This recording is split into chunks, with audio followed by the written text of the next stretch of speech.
Opposition leader Juan Guaidó says he and other Democratic members of the National Assembly not only had to face police and military blockage when they attempted to enter the Capitol building earlier this week, but also had to contend with legislators who had been bribed to vote against his re-election as Assembly President. The National Parliament stood firm despite offers of bribes because they used money to try to buy legislators. The Venezuelan Parliament stood firm in its dignity. Guaidó, who declared himself interim president a year ago, and his supporters forced their way into the building after being prevented from doing so on Sunday. They entered the building after a brief parliamentary session was held by Luis Parra, who was sworn in a parliament-held Sunday by Maduro allies. In the VOA interview, Guaidó explained that the election of Parra was illegitimate because, among other things, the total number of votes was not published. For his part, Parra says, "Here are all 150 deputies who were able to get inside the palace. We reiterate to the country and based on our constitution that from now on we are representing the country against those who are kidnapping the parliament." Guaidó vows that he will continue his work even if he cannot do so inside the Capitol building. We continue with our objective to reinstate a democratic transition and public services, hold democratic elections, and invite investors and increase the minimum wage.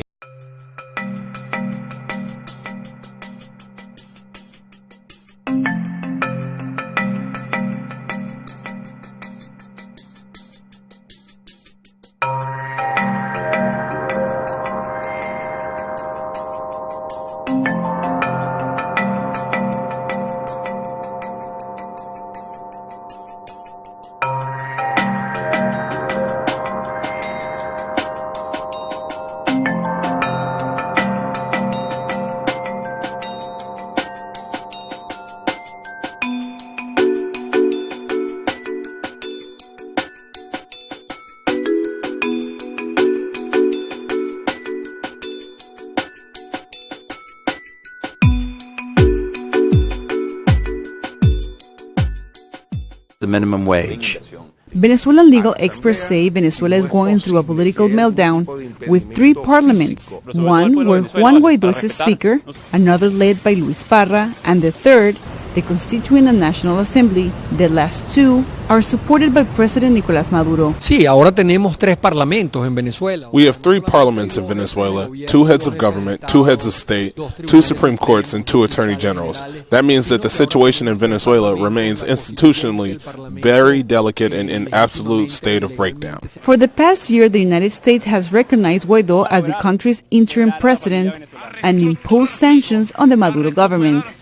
Despite this support, massive anti-government demonstrations and a humanitarian crisis, Maduro has refused to step down. The U.S. Special Envoy to Venezuela, Elliot Abrams, says he shares the frustrations of the Venezuelan people. Bueno, frustración, ¿cómo no?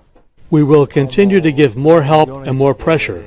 More help supporting those who support democracy. They will receive help from other democratic countries and economic sanctions from some Latin America countries, Europe, and North America. Meantime, both parliaments have announced their agenda.